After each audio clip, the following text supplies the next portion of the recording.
comments.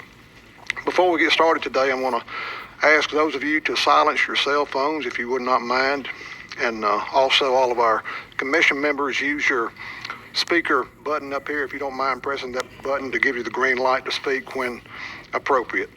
Before we get started any further, I'm going to ask Judge Price to lead us in a word of invocation. So, Judge Price. All right, thank you. Let's prepare for prayer. Heavenly Father, oh gracious God, I come at this time speaking on behalf of everyone who is assembled here, that we come rejoicing in your presence and thanking you for the many blessings that you have bestowed upon us throughout our life. The blessing today, oh Heavenly Father, is that you blessed us all to come and participate in this affair. Oh Heavenly Father, thank you for the wonderful citizens and interested citizens who have come to participate and find out the business of the commission.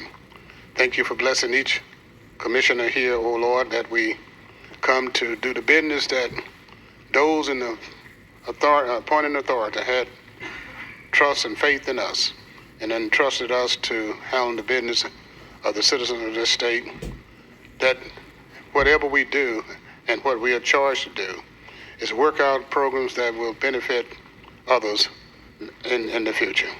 Oh Heavenly Father, you've been so good to us. And I'd be remiss if I did not say, oh Heavenly Father, that in this prayer, that bless those families that are dealing with violence throughout this world, particularly in this country. Bless the families who have lost loved ones, senseless killings, things of that nature. Bless those who are being ravaged by and destroyed by wars throughout this country and throughout the world.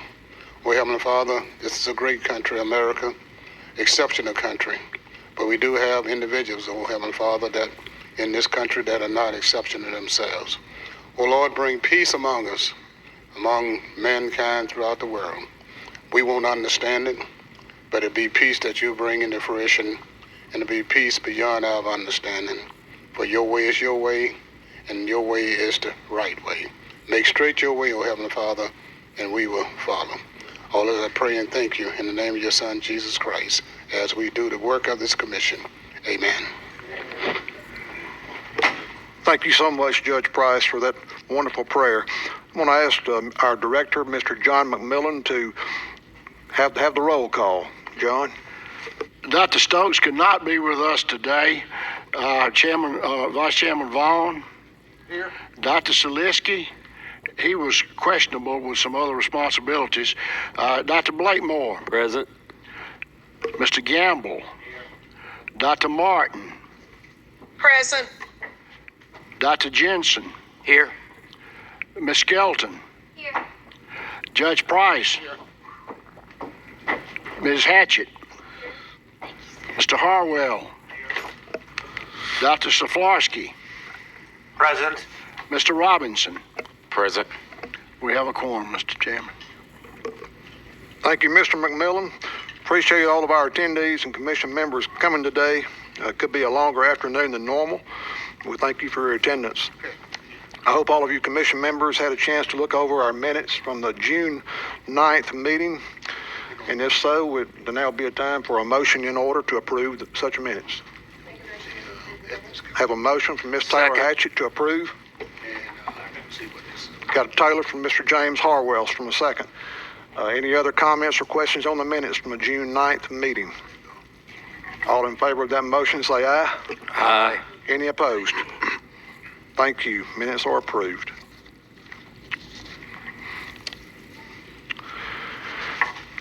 We have a major item today to attend to. Hope all of you have had a chance to look over the information that Ms. Brittany Peters sent to you via email concerning our seed-to-sale tracking system. This is a contract that is ready for us to approve to move forward with. And if you remember back March 25th, the Commission issued a request for proposal for the statewide seed-to-sale tracking system. And this software will allow for the Commission to track cannabis throughout its life cycle and hold the licensee accountable for a closed-loop system where cannabis is neither diverted nor inverted from illegal streams of commerce. The system will ensure regulatory compliance and protect consumer safety. Upon the completion of a thorough evaluation, the evaluation team and the staff recommend moving forward with contract negotiations with the vendor called Metric as Alabama's seed-to-sale tracking system provider. I think ample research and evaluation has been done to this point, so now we're in a position to move forward based on a motion. So it would be in order now for the commission to provide a motion and a second if you see fit. So do we have a motion on the floor to move forward with a contract of a tracking system with Metric? So moved. Have a motion from Mr. Dwight Gamble. Do I have a second? Second. You made that. Is there a question? Dr. Jensen made the second. Is there any other discussion on that motion? I have one question. Yes, sir, Judge Price. I emailed the response to the commission. Is Metro the Alabama business? I thought the spirit of what we're doing here was to try to use Alabama. You know, the statute require those who get licensed be Alabama businesses. And the spirit of the law, in my opinion, would be that we hire an Alabama company to do the evaluation. Judge Price, I'm going to let Mr. John McMillan address your question, please, sir. Yes, Judge, we sent that RFP. Brittany, do you remember how many we sent out? The RFP was posted for over a month. We accepted proposals, and of those proposals that we received, none are Alabama companies. With the industry, this is a software system, so this doesn't have to do with the applications or the licensees. Sure. So, no, so we did not have any responses that were from Alabama. Well, if you sent it out and Alabama companies had opportunity to respond if they wanted to and Yes. they did not, I'm satisfied with it. Yes, sir. I want to know whether or not that was done. And you Right. said it was done. Correct. Okay. Yes, sir, Judge, and we're certainly mindful of the code and the law as it was passed on those type of issues. So yes, we're certainly mindful of that, and we'll have other opportunities where we hope Alabama companies, homegrown or otherwise, will dominate. So thank you for your inquiry. Mr. Chairman, I have a question. Yes, Ms. Skelton. As it relates, thank you. As it relates to the recommendation that we received for the RFP, I had requested additional information that I would need in order to be able to make a decision on what was presented to me. I did not receive any of that additional information. And based on the brief information that was submitted to us as to the recommendation and what it was based on, I have some serious concerns and considerations about the transparency in our decision-making processes. I understand there were a group of evaluation, either teams or industry experts that were involved with this process. And I truly believe that all of us involved with any of this process have a responsibility and a duty to transparency in our decision-making process. I, as a commission member, don't have that right now. I do not have sufficient information that was provided to me after several requests that would enable me to fully and accurately and substantively review all of the information that was provided. And I believe that the members are entitled to sufficient information upon which to base their decision as to whether or not to accept a recommendation that they have had no part in.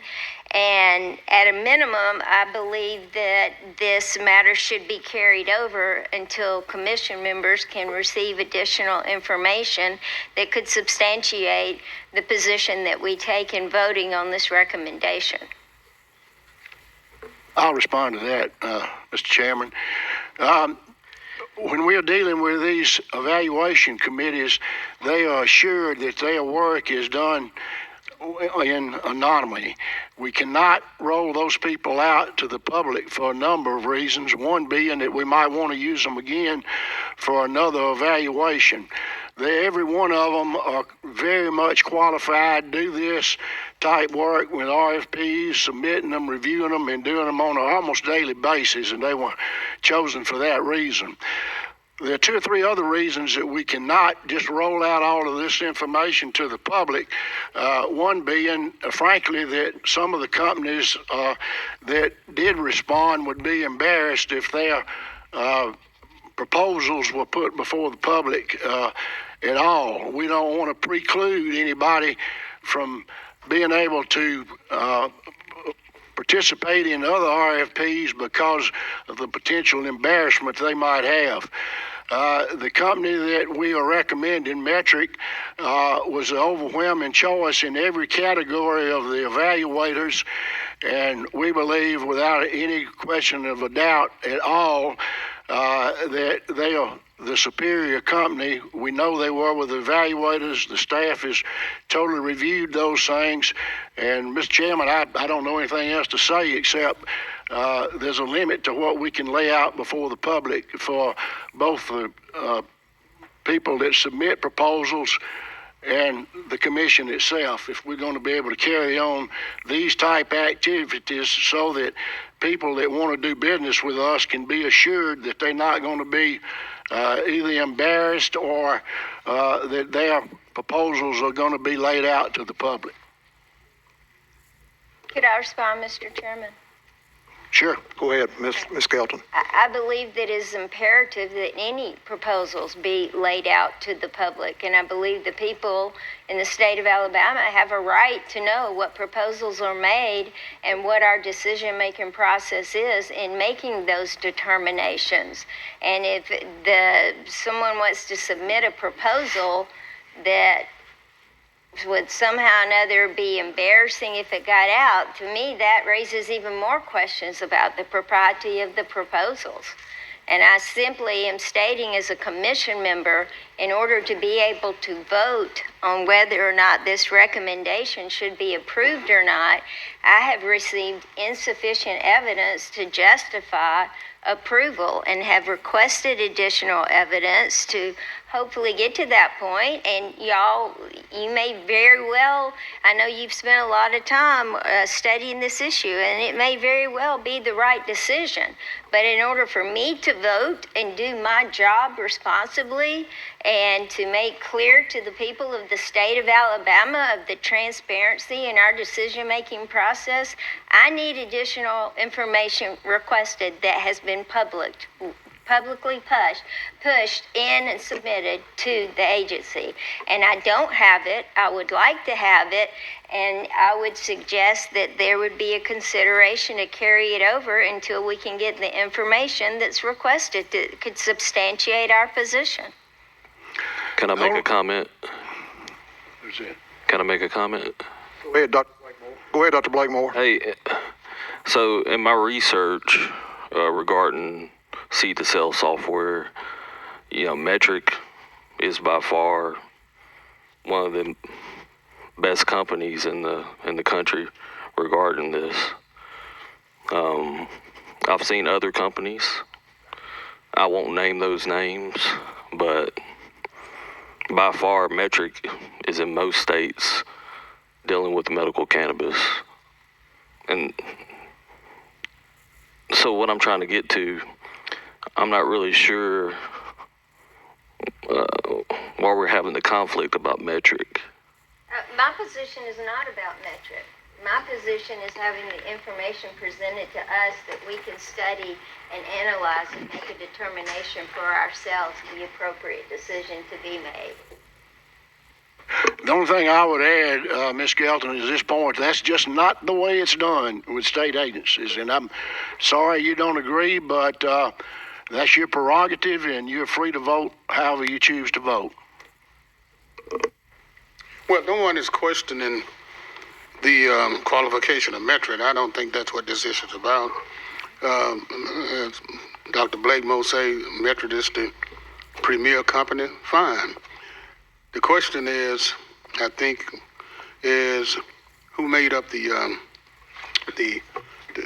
evaluators to evaluate the companies to select Metric. I think Is that basically where your issue is going? The criteria that was used, what criteria was utilized, But who was involved in making that process, who was involved in making that recommendation.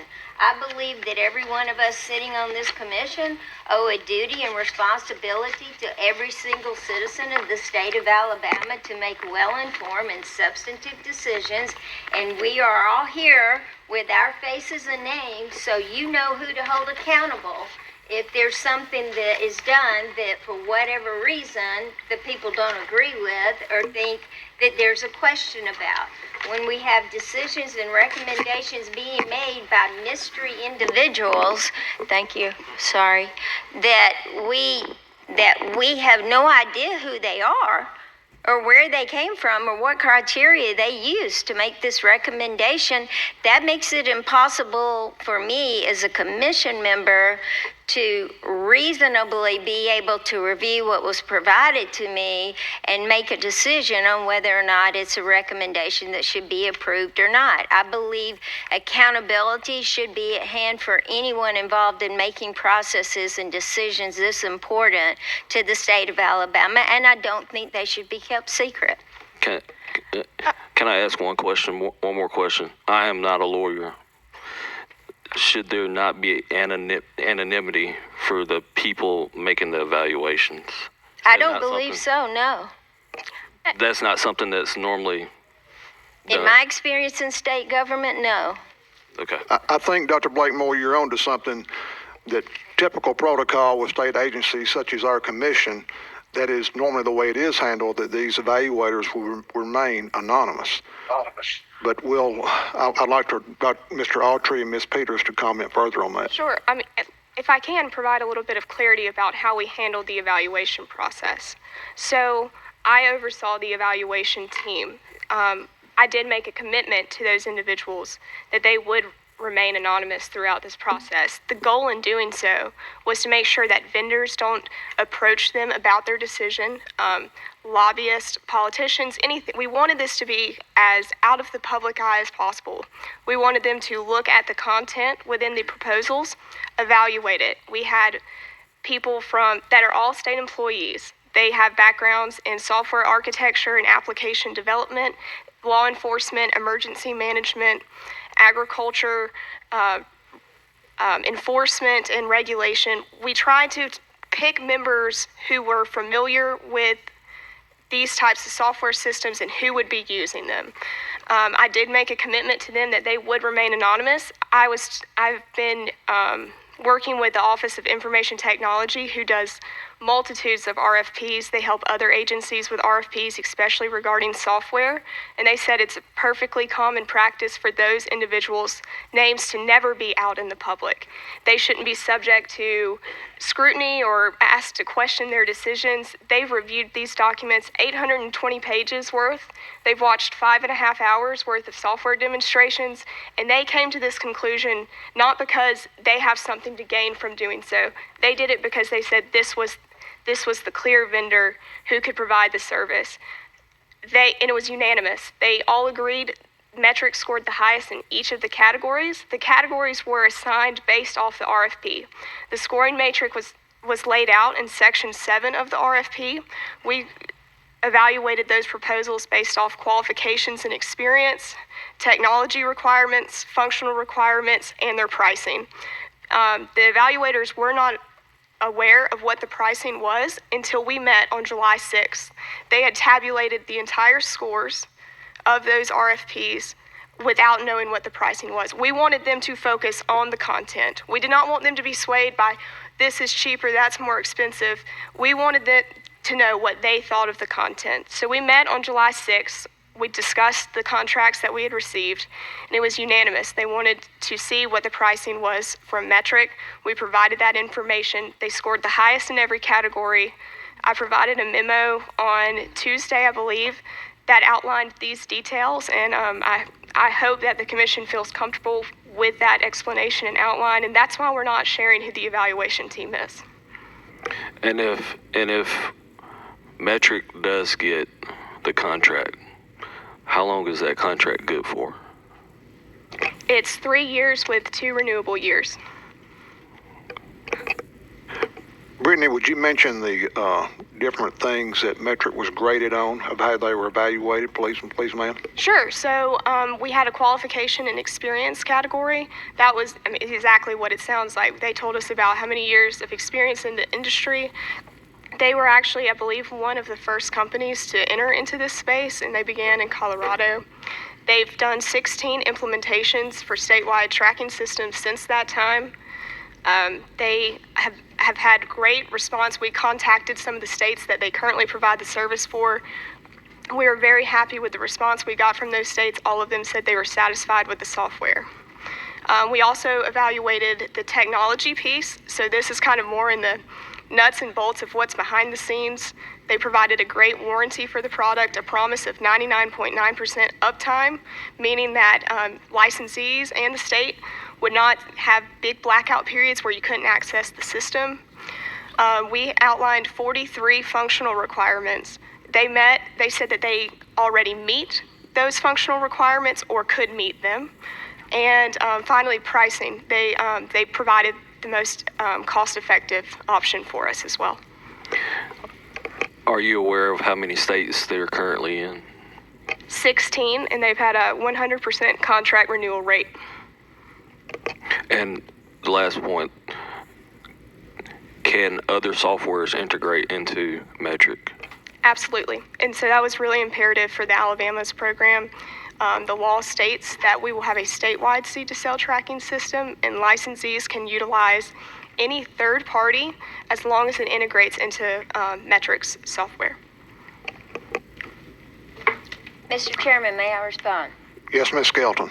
First of all, I appreciate that information. It would have been certainly helpful with the numerous requests that I'd made previously for additional information, but I stand by my position that it is not appropriate for this commission to make decisions based on recommendations of mystery evaluators and industry experts that we know nothing about. And in an abundance of a need for transparency in our decision-making process, that information should be known and it should be released to the commission members, and we should have the information that's been submitted to the agency in which we can go and review it ourselves and make decisions when we are going to be responsible for the vote. And we have not been provided that information. Excuse me, I don't want to be argumentative or too argumentative, but there are two things. You all hired this staff and gave us the responsibility of doing this kind of work. If you don't have the confidence in us to do it, you need to make other arrangements. The other thing is the things that Brittany just told you were not the things that you requested. You requested information that absolutely we could not release to the public. So, Mr. Chairman, that's all I've got to say about it. Mr. Chairman. Who's speaking? Here, I'm Daniel. Okay, go ahead, Daniel. I'd also like to add that I believe it was October, this commission passed a resolution giving the director, the authority to make decisions for this commission, both administrative and technical, on technical issues, and I think we can go forward on that.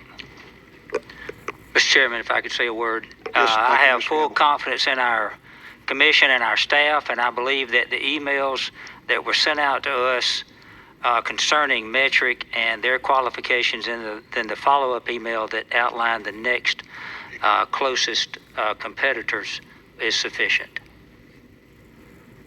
Thank you, Mr. Gamble. Any other commission member like to make a statement? I do have a question, if I may. Is this Dr. Slisky or? No, Saplarski. Okay, Dr. Savarsky. Listening to Ms. Peters, I understand that the process, the way it was handled, is according to the law in the state. Is that correct? It is a typical protocol, Dr. Savarsky, as to how Alabama handles these kinds of evaluations and assessments for boards and commissions such as ours. That's kind of where we are as far as the protocol goes. Is that what you're asking? Yes, thank you. let me just say one more thing for the benefit of folks that are here as well as commission members. This is just the next step in this process. If this motion is approved, the next step will be to negotiate a contract with Metric. In the event that does not work out, we would have to go to the second person on the list. So that's another reason that this has to be done. Many years, state government, like it or not, has figured out how this protocol works best, and that's what we're trying to do. I personally believe that every effort to be objective in selecting the evaluators and where we are with choosing Metric for a contract is we're in a good place. And also our timeline pretty much dictates to us that we don't have any downtime. We cannot wait. Are there any other comments? Well, the important thing here is that if it has been established that this is the protocol, and you have a record of that, then that sort of eased the question. Whether it's a good protocol or bad protocol, that is the protocol. And so rather than changing the protocol, we going along with the protocol. Is that right? Okay, so that's my comment. So I'm ready to vote. Thank you, Judge Price. One more, anybody else have a comment? Want everybody to be content? And like I said, I think our staff has done the job we've asked them to do. Sometimes there will be information that is not privy to all of us, I think, but in this situation with Metric, it's pretty clear and obvious which direction the commission will go. So, hearing no other comments, we will now take the vote on the seed to sale tracking system being offered a contract to Metric. All in favor of the motion say aye. Aye. Any opposed? Aye. Let the record show we have one dissenting vote. Any other comments? Thank you. As I mentioned before, our timeline is extremely tight. We have the application process that's about to roll out in September, so we're not allowed any more downtime. So keep that in mind as we move forward. Dr. Stokes and myself will do our best to advise the staff to be as open and transparent as they possibly can within reason for our commission. So, Mr. McMillan and Mr. Autry, Ms. Peters, we thank you for the work thus far, and we will keep that in mind. Just a couple more items before we get into our public comment period. I'm going to ask Director John McMillan. He has a few comments on things he wants to talk about. John.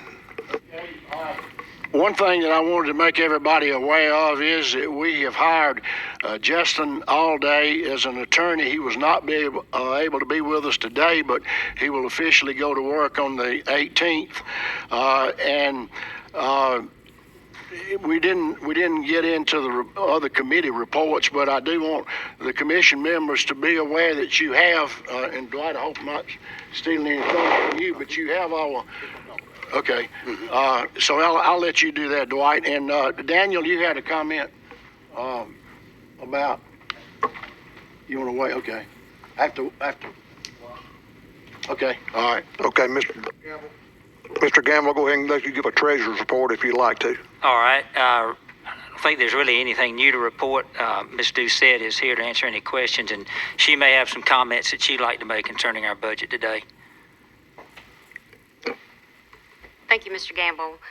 You have copies of the financial report in your materials. If you have any questions, I'd be happy to address those. Just note for fiscal year 2023, the spending plan will be due by the end of this month, and I will coordinate with you, Mr. Gamble, and with you, Mr. McMillan, regarding. Well, you clarified a lot. Thank you. That's all. That's our report for today. Anyone have any questions for Mr. Gamble due to financials? Okay, Mr. Autry, go ahead. Thank you, Mr. Chairman. I would just like to, I want to comment briefly on our rules. So we started this process really back in mid-November, or 1st of December, actually. Putting these rules together, we acquired the services of Mr. Webster, and we've been working on this. So this is the result. Here we are in mid-July, and we have draft rules. And many of you, most of you have had the opportunity to look at those. Many of you are here to comment on these rules today. You will be commenting, of course, in writing as well. One thing I'd like to express to the commission, though, we talked about timelines. So public comment, the 35-day public comment period ends 35 days from now. That is August the 5th. At that time, public comment is cut off. Then about a week later, this commission will meet. The responsibility of the commission on August the 5th is to adopt these rules. Adopt the rules as they are currently written or adopt the rules as amended. Okay, so each of you commission members have a copy of the rules. And appreciate the work each of you put into helping us get to this point. I would like to encourage you to continue to look at those rules. We need your comments as well as the public, and we need them, if possible, prior to August the 5th. I know, and some of you in here know who I'm talking about. We'll have a lot of folks who deliver their comments to us on the last day, and that's your prerogative. We would be delighted if you could get your comments into us a little bit sooner than that. But having said that, we will not have a real opportunity to discuss these rules and regs at our commission meeting on August the 11th. So commission members, as we receive public comments, we will be batching those, and we will be sending you those comments, and we will be working on those between now and the close of the comment period. That's all. Thank you, Mr. Autry.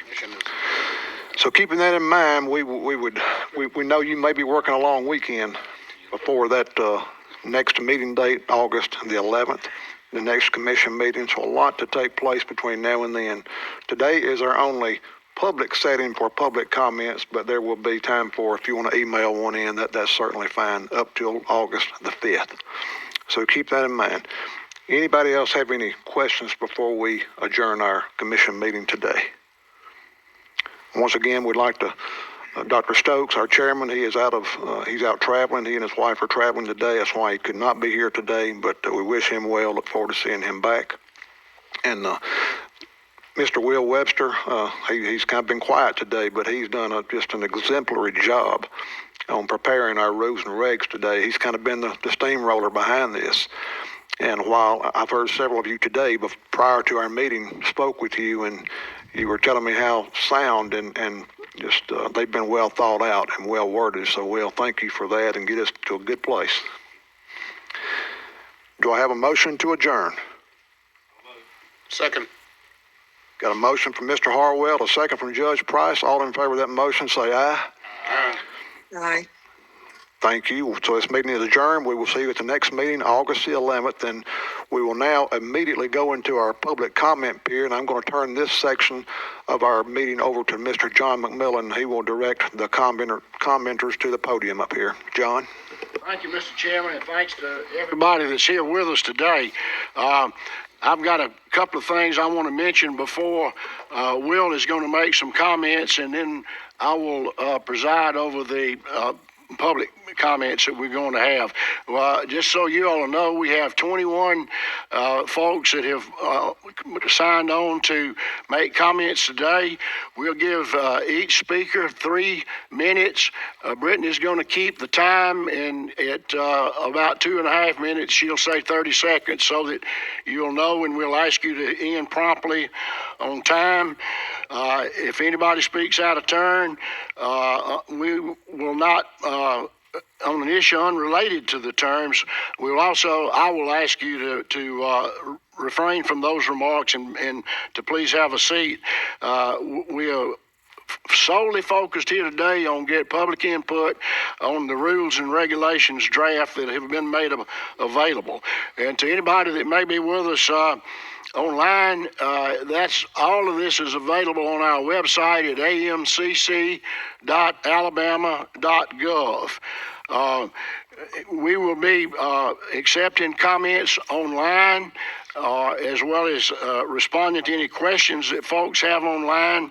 And having said that, I do want to comment that we could not have gotten a better person to work with us on drafting these rules and regulations, nor could we have had a better staff with Daniel and Brittany to do this. And I've been, as Mr. Vaughn expressed, extremely pleased, particularly with the comments we've gotten from folks keeping up with what's going on in Alabama from out of state, complimenting us on the work that's been done, and they are the three that have done the work. So with that, Mr. Webster, go ahead and make your preliminary remarks, and then we will start to hear from the folks that want to comment. Thank you, John. I want to say, first of all, I am Will Webster, and I practice here in Montgomery, have been practicing here since 1992. 93. But I appreciate all of you being here today. When I first took on this role, I saw that there was a date in the future that we would have a public hearing, and to be frank with you, I've been glad of that ever since. I've been looking forward to this day. And I want to welcome all of you to be here. This is our time for a public hearing. The legislature has already had its say. The commission and its members in working on these rules have had input, and that's been good. Some of you sat in, perhaps, on some of those meetings, and you were not allowed to comment.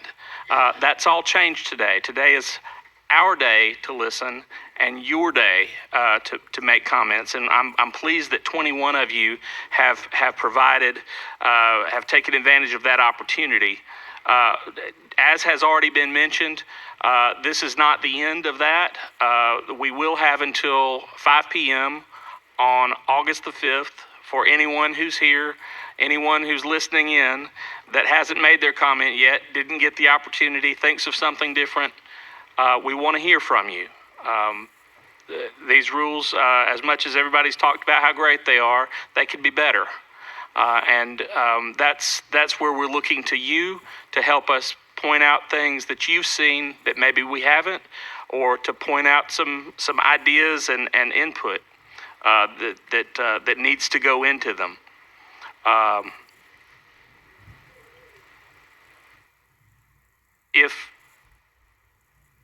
If you want the opportunity to speak into these things, I really hope that you will take that and run with it, because, and as Daniel said too, if you get the opportunity to provide us with those comments ahead of August the 5th, we certainly would appreciate it.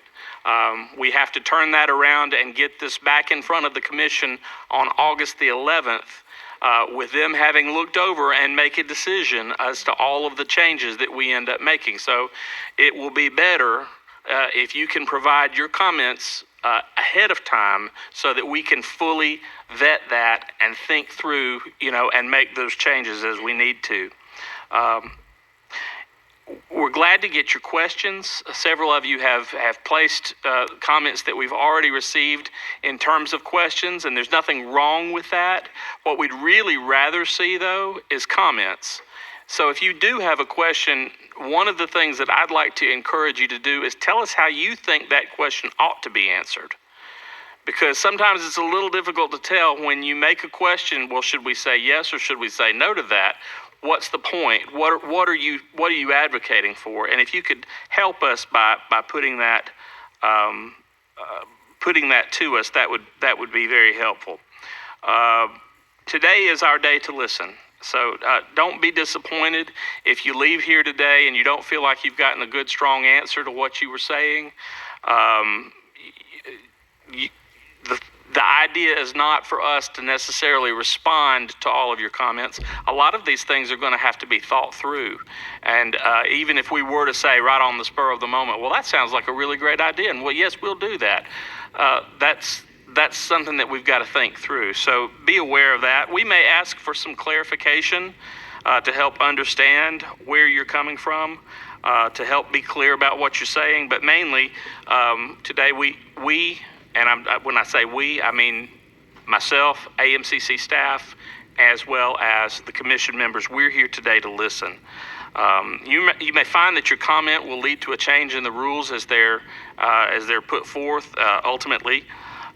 Also, look for, there's a frequently asked questions portal that will be made available at some point in the fairly near future, and you may want to look there as well.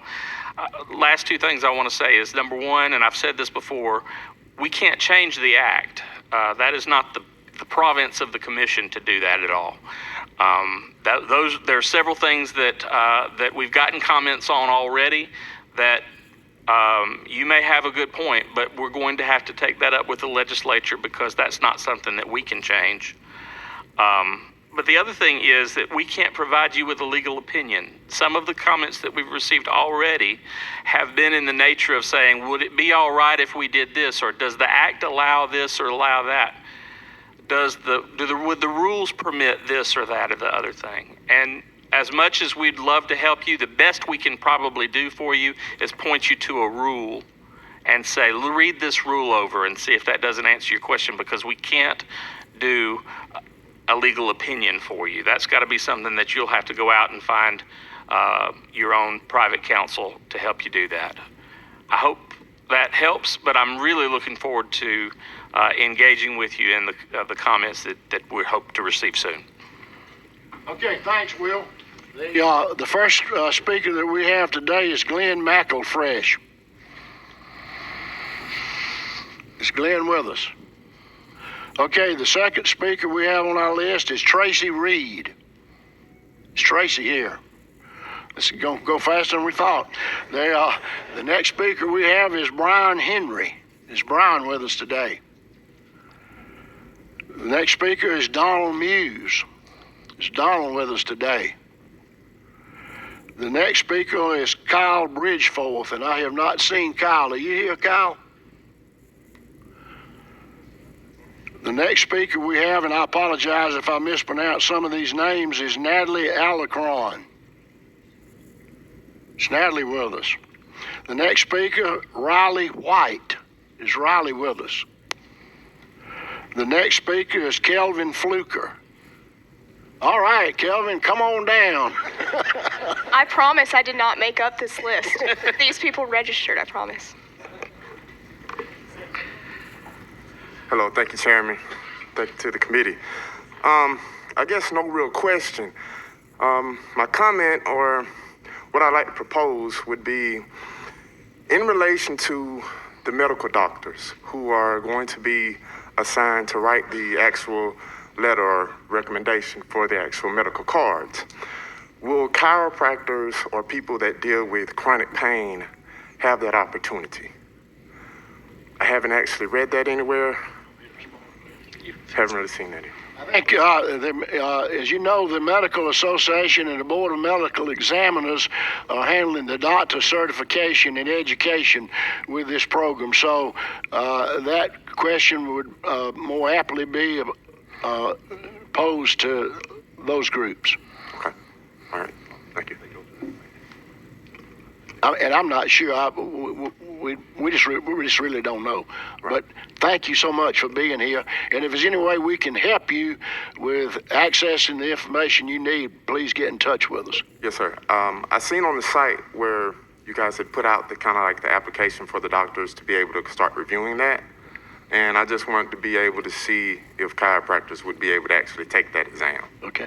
There should not be any applications on the website. A copy to the BME's rules are there. Correct. And I believe that Mr. Mark Jackson is here, but we will get you in contact with those individuals. Thank you. Thank you. The next person on our list is Frederick Spite.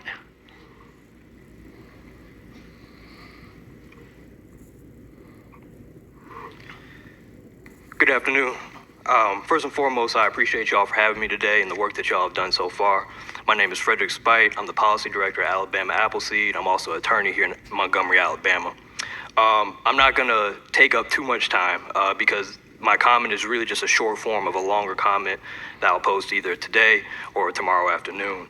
But I just have a few suggestions for the commission, and I hope y'all really take it into consideration. Now, let me ask you, do these suggestions pertain to the rules and regulations? Yes, sir. Okay, fine. Go ahead. So first and foremost, I believe the commission should eliminate the licensing limits. I'm sorry. Now that's in the legislation, and that's the reason I was afraid when you started you were going to be making suggestions about legislation and so forth. But today we're talking about the rules and regulations. Okay, for sure. Well, then I guess my next point would be to eliminate or lessen the prohibition on those who have been convicted of controlled substances. Sorry, if this is where you're going now, you're wasting our time and yours too. We can't do that with the rules and regulations. You're talking about legislation, and I'm not trying to just cut you off or something, but that's not the purpose of this meeting. I understand. I guess in that case, maybe I need to get some clarity, because in the rules I saw specifically that it mentioned 10 years, those who have been convicted of controlled substances in the past 10 years. I guess my suggestion would be to limit that or lower that to the past 3 years. That way you can expand the industry further. You allow individuals who do have more opportunity to participate. Thank you. Thank you. And Mr. Webster's made a note of your suggestions. Thank you. Okay, the next person is Ray French.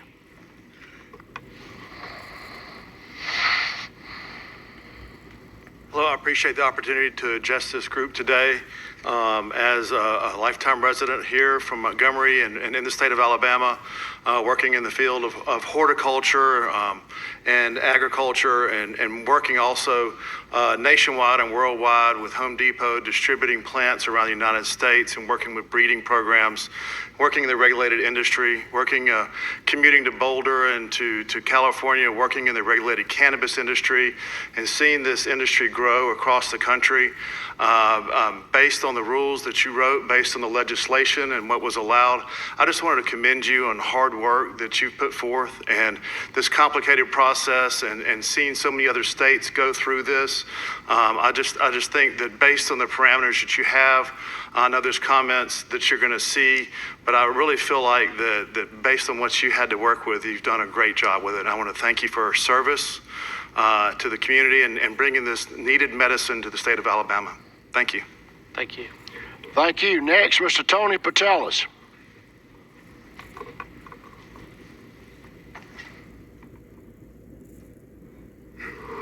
These are your rules and regulations that y'all put out, and I want to commend you for this. Y'all have done a great job here. And there's one thing in here I want to it's a small item, but I want to bring to your attention. Will, on page 14 of section 4, you're saying that the rear door has to be 3 inches thick.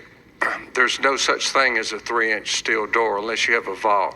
And my recommendation to the commission is to go to a steel door manufacturer, make them write up the specs, for a door that serves the purpose in doing this. Or you could go to a tornado door, which would definitely take care of it. But there's no such thing as a 3-inch steel door. It was a small thing that I noticed in here, I wanted to bring to your attention. Once again, y'all have done a great job putting this together in a short period of time. Thank you. Thanks. We certainly, Will's made note of that. Jonathan Murphy.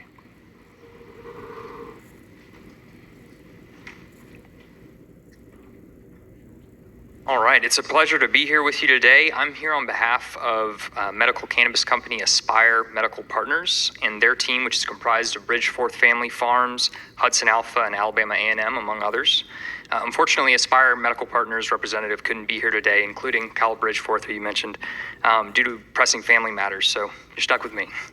To begin with, I want to thank everyone for your work in this endeavor. It's our belief that Alabama is uniquely situated to establish a best-in-class medical cannabis program, one that can and will deliver safe, high-quality, and consistent medication to Alabama patients, and one that can lead the nation in R&D within the industry.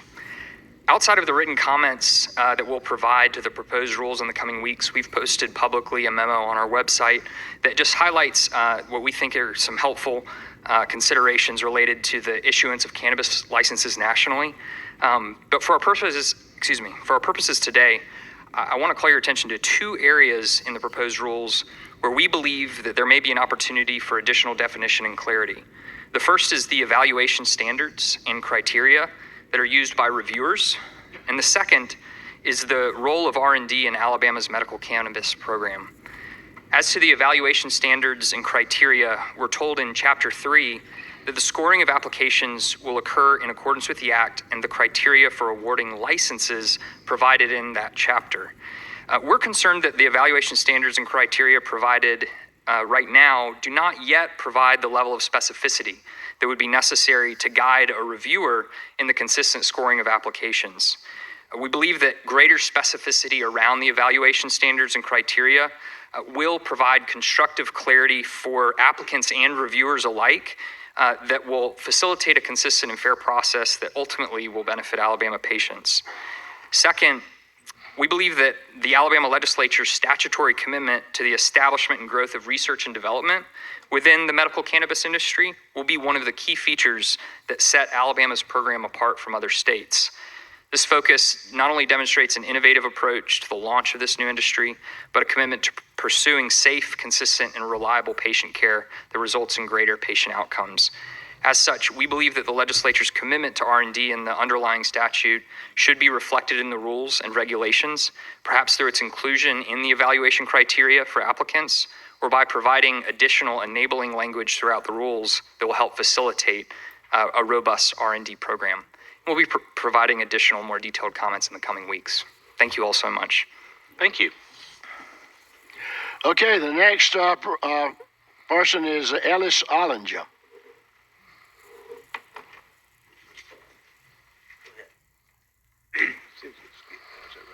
Thank you for having us today, or allowing us to be here today.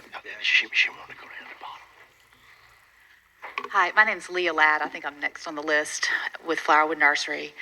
We're a nursery grower in Loxley, Alabama. And we had one comment that's a fairly narrow comment relating to our industry, and it concerns greenhouses as cultivation facilities.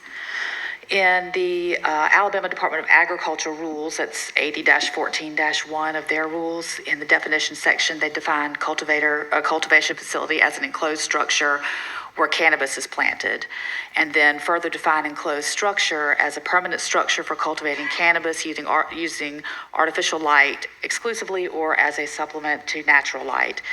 And it goes on to say that the term may include a greenhouse and that the facility or the structure must meet the security requirements under the Compassion Act, which takes us to the rules and regulations that have been promulgated under the Compassion Act. So under the AMCC rules, in the definition section, that's Chapter 1, 538 X1.04, an enclosure or an enclosed facility is defined as fully floored, walled, roofed, locked, and secured building, including a greenhouse, for cultivating, storing, processing, and dispensing cannabis. And in Chapter 3, in the application licensing requirements, the application must include a security plan.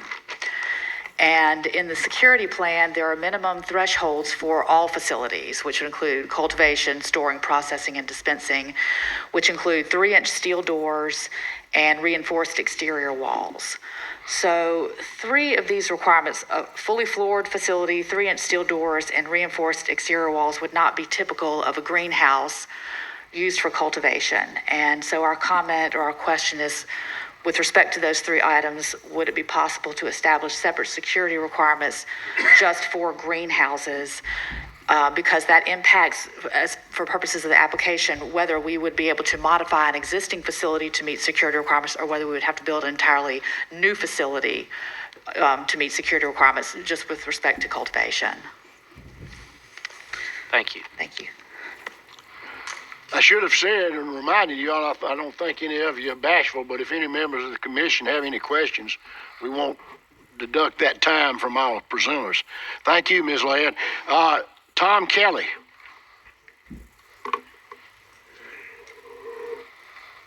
Good afternoon. I'm Tom Kelly. I'm an attorney here in Alabama. I've been a lifelong resident of the state and from Barber County, and also have an office in Auburn. But I want to, first of all, thank you for the work you've done. Thank you for the opportunity to be here.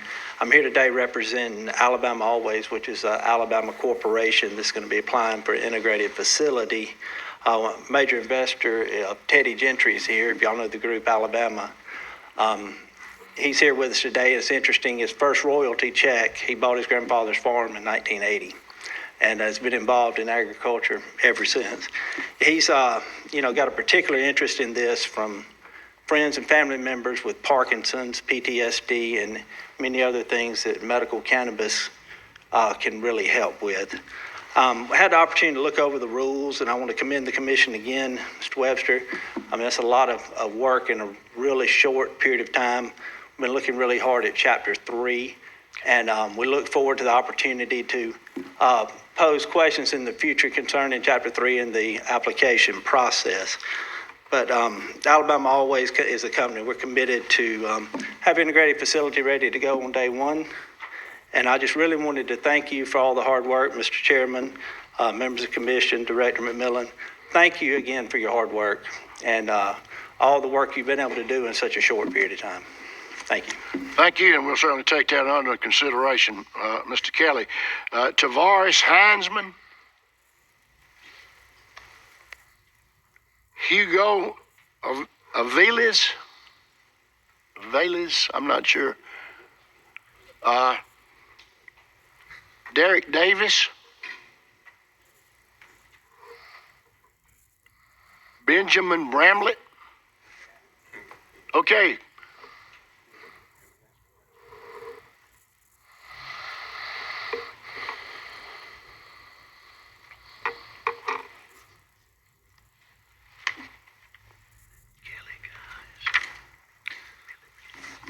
As you said, my name is Ben Bramlett. I'm here on behalf of Neil Pope's Farm and Sustainable CBD. We're a vertically integrated hemp company located in Lee County. I would also like to thank the commission for all the hard work that you've put forth so far in getting these proposed rules and regulations set forth. Secondly, I'd like to note that all of my comments today are being made to ensure that no unnecessary financial burden is placed on Alabama medical cannabis patients, and that the proposed regulations will not preclude Alabama farmers and business people from participating in the Alabama medical marijuana program. So my first comment is in relation to paragraph 538-X-1-.04, subparagraph 5, chapter 1. This defines a batch of cannabis as being no more than 10 pounds. If each 10-pound batch of cannabis must undergo a full panel test, that definition is going to create an excessive amount of testing that isn't necessary to ensure the composition and safety of the cannabis. I'd like to lay out just a quick scenario for you. A 20,000 square foot cultivation facility. In 1 year, they can incur upwards of $250,000 in testing fees. Now, I want everybody to understand those testing fees are going to trickle their way down to the patient. It's going to make the products more expensive. So what I'm proposing today is that cannabis of the same cultivar, grown in the same structure, under uniform conditions, harvested on the same day, would be of acceptable homogeneity to be considered one batch and therefore require one test. That would reduce that financial burden significantly. Secondly, if weight stands as a defining characteristic for a batch, if the commission could please clarify in the rules whether that is wet weight or dry weight. Those are very different metrics. My third comment will be to Appendix A to Chapter 10. Per current proposed regulations, all cannabis, in-process medical cannabis, and crude collected resins will require a full panel analysis, so at each stage in the production process. Now, this is an extreme level of testing that will not increase the safety of medical cannabis for the patient, but rather impose an unnecessary financial burden on producers and, once again, increase the cost for the patient. What I'm proposing is that through good manufacturing practices and what is called a hazard analysis control point plan, or a HACCP plan, which monitors hazards reasonably likely to incur at each critical point, would be as effective at ensuring patient safety and reduce the producer's financial burden, ultimately resulting in a more affordable medicine for the patient. My next comment under the same appendix is that for cannabis destined for extraction, we should require a moisture content testing analysis for that, and the action level should be no greater than 12% moisture content. This is to ensure that stored cannabis does not succumb to mold and decay when it's in storage prior to the extraction process. It needs to be dried like a grain would, essentially. My last comment is that in-process medical cannabis and crude collected resins, we should use water activity versus currently proposed is moisture content analysis. A water activity analysis is much better suited to extracted resins or the finished medicinal product. And that will finish my comment. Okay, thanks. Thank you, Mr. Bramlett. Do you plan on giving us that in writing as well? Yes, sir. Thank you. Okay. Anything else? Fine. Thank you, Mr. Brown. Appreciate that. The next is Jim Perdue. Yes, sir. I'm good. All right.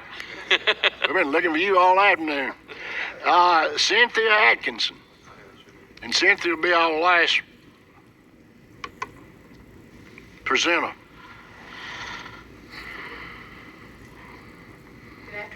Good afternoon, everybody. I'm with everyone. Really, honestly, I'm just going to reiterate. I'm not going to go into the comments and questions. I'm going to reframe and turn them in writing.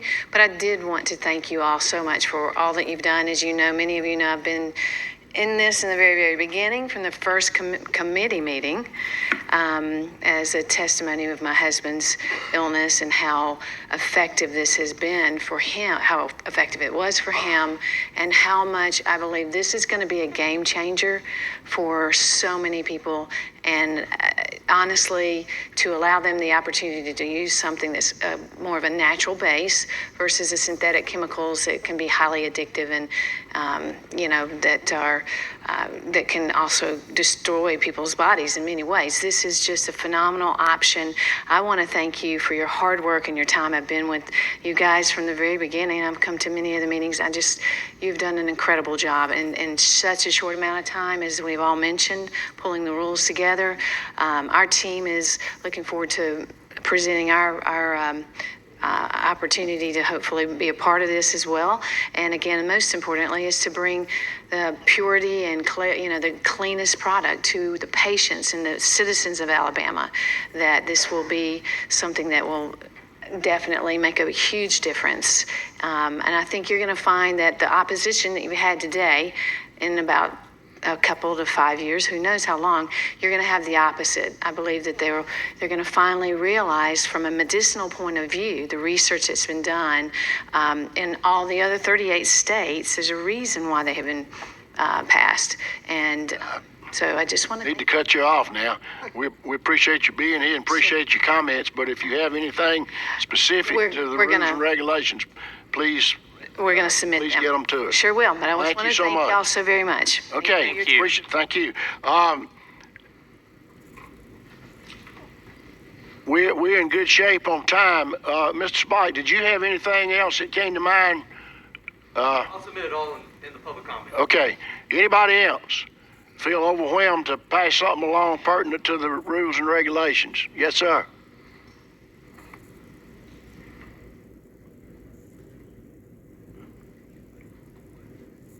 That's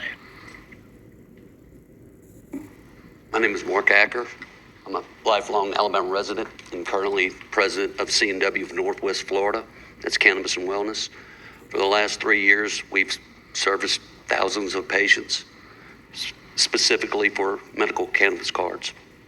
I'd like some clarification on the milligrams, the dosing that you're recommending per delivery item, first off. Yeah. Appreciate you bringing that up, but again, that's in the legislation. Okay, so the milligram is set in the legislation. That's not open for discussion. Right. Okay. Well, thank you. Okay, thanks. No problem. Appreciate your participation. All right, I think that, okay. Thank you all for all the amazing work that you guys been doing. My name is Antoine Mordican. I'm the Alabama State Director for Minorities for Medical Marijuana, and I am also a hemp farmer cultivator here in the state of Alabama. And my comments really is just speaking directly to, making the regulations competitive enough that Alabamians are able to participate, make sure that the fees are acceptable and competitive, that the locals are able to participate and be involved. Also, when it comes down to cultivation, with those that are already currently in the space here in the state of Alabama, in the hemp space that are familiar with the plant, lean on them a little bit more to get a little bit of insight of exactly what it is going to have to do to be able to produce a quality product for Alabamians to be able to benefit from. And ultimately just encouraging more Alabamians to get involved in this process, as well creating a pathway for minorities to be able to participate as well, that you guys can be able to add to the regulation. I will submit that in writing as well for recommendations for that as well.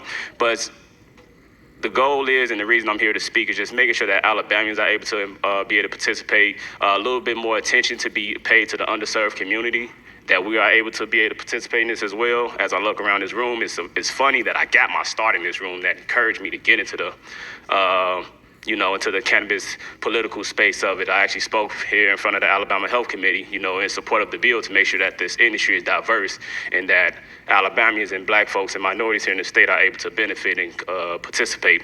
But that's all I got. I'll be submitting everything in writing. Thank you. I believe that concludes, okay. Yes, sir. Sterling Stoudenmeyer with BSWMC LLC. I'm from Union Springs, currently live in Fairhope. I wanted to ask about the security guard requirements just because having worked in this industry in a couple of different states, I haven't seen a requirement quite like this where we require 2 guards on site 24 hours a day, 7 days a week. That's pretty expensive. I mean, that's probably $300,000 a year plus per site. So, if you've got 5 dispensaries, you're spending $1.5 million a year just on that. And in other states, we've kind of seen this evolve where it started with, having an armed guard on site, and then it sort of evolved to just having a guard on site, and then it evolved to camera monitoring for 24/7 and physically having a guard there like when you had activity or making it optional. So my question/suggestion to the committee would be to look at that and look at some best practices in other states, only because it's a pretty expensive requirement and would definitely have an impact on cost to patients as well, as it would get passed. Thank you. Thank you. Yes, sir. Y'all make this quick now and keep it pertinent. I don't want anybody to feel like they didn't have an opportunity to speak, but I'll be very quick. Okay. I'm not rich. I'm sick. I suffer from ADHD and chronic back pains, and I also suffer from depression. There's not been like a doctor I could go to here in Alabama, but I have to go back to my doctor in California to get my medical marijuana. So here recently, I was arrested on possession with marijuana. So the questions that I have is concerning the Senate Bill 46, Section 22A1 through Section 22A11. Can somebody tell me what that what's the particles in that section? I tell you what, if you'll come up here when we finish up, I think we can probably respond to your concern. And that's one of my personal concerns. The more I learn and see about this, we're seeing patients that I think would be well served by medical cannabis who are self-diagnosing with alcohol and vicious drugs that gives us an opportunity, I think, as we move into this program and get it going to help a lot more folks, particularly veterans. Thank you. Yes, sir. All right, very good. We go. Okay. This is the last one now. Will the applicants be able to make a presentation to the committee once they've submitted? That's to be determined. That's the staff is already diligently working on that phase of the process and the program, and we'll have that information available just as soon as we possibly can, but not before September or October. I give you that much information. Okay. You look so nice with that shirt. We'll give you a moment.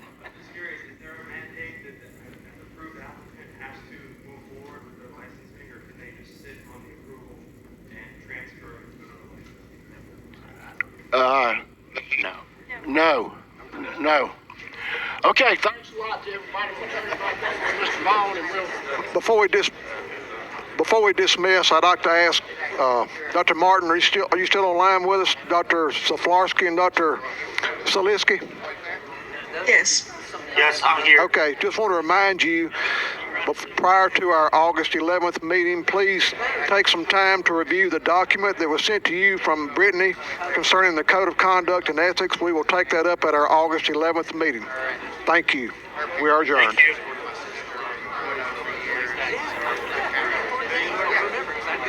Hey.